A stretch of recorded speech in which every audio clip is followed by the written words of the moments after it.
Assalamualaikum warahmatullahi wabarakatuh. Perkenalkan, nama saya Nur Asyah Wasawa. Saya dari Prodi Hukum Ekonomi Syariah. Di sini saya akan jelaskan tentang hukum perdata dan hukum murni. Hukum perdata adalah ketentuan-ketentuan yang mengatur hak dan kewajiban seseorang dalam masyarakat. Hukum merupakan alat atau seperangkat kaidah. Perdata merupakan pengaturan hak, harta benda, atau sesuatu yang berkaitan antara individu dengan badan hukum. Adapun contoh kasus dari hukum perdata yang mungkin sering kita jumpai yaitu masalah utang piutang, masalah waris, masalah kepemilikan barang, jual beli. Terdapat dua kaidah dalam hukum perdata yaitu kaidah tertulis dan kaidah tidak tertulis.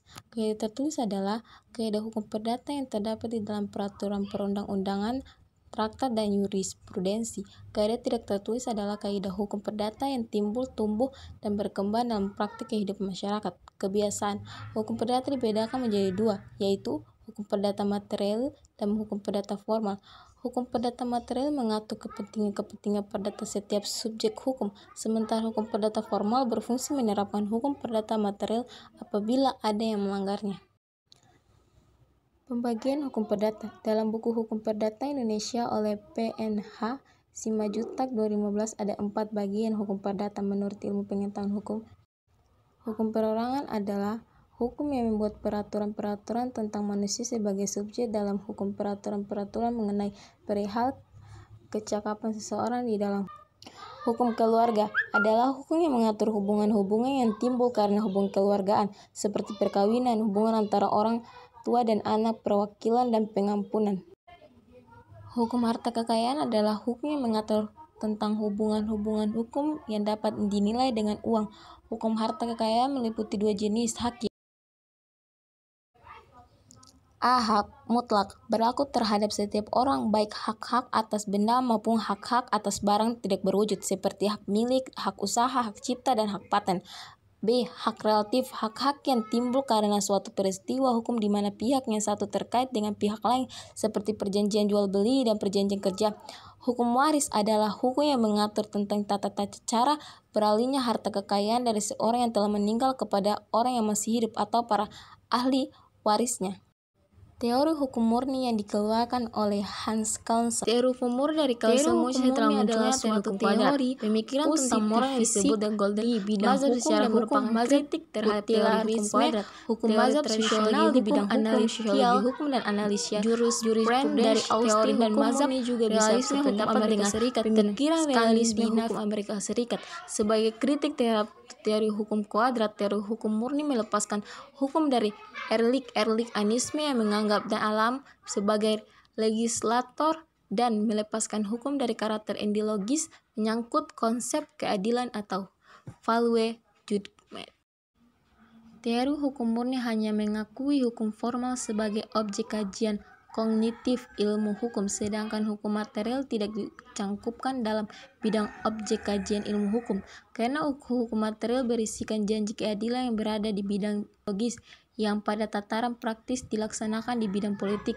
Teori hukum murni memutuskan kajiannya hanya pada hukum formal berdasarkan kebahasannya yang membentuk suatu sistem hierarkik norma hukum dengan puncak Grudrom.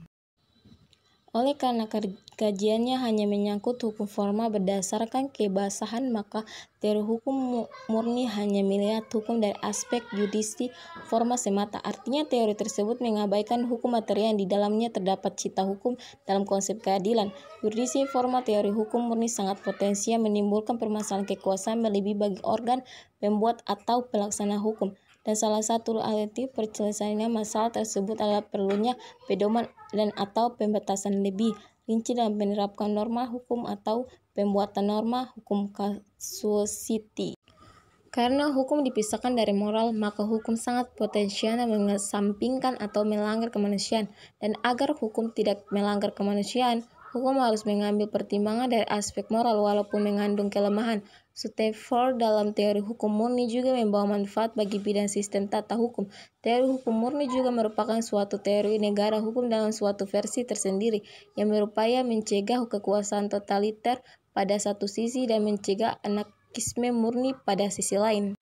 Dalam kritiknya terhadap sosiologi hukum dan teori tradisional di bidang hukum, teori hukum murni melepaskan hukum dari empiris pertama-tama di bidang politik dan juga dari karakter ideologis menyangkut Volksjugendrecht dan konsep keadilan dinut di bidang politik sebagai kritik terdapat analisis jurisprudis. Teori hukum murni memandang hukum sebagai norma pada tata Deout atau das Quo yang terpisah dari bidang empiris, karena Austin mengajarkan bahwa hukum adalah perintah yang berada pada tataran Deis atau des Zeit di bidang empiris.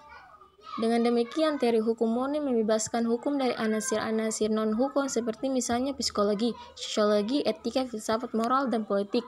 Pemurnian hukum dari anasir non-hukum tersebut dilakukan dengan menggunakan filsafat neo-Kantian mazhab Marbuk seperti daftar pemikirannya neo-Kantianisme.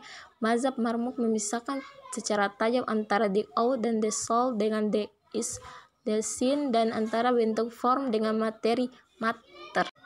Sejalan dengan itu, Kelsen memisahkan secara tajam antara norma hukum pada tataran Deout, the soul, dengan bidang empiris pada tataran Deis dan the Zeit, dan memisahkan secara tajam antara hukum formal dengan hukum material.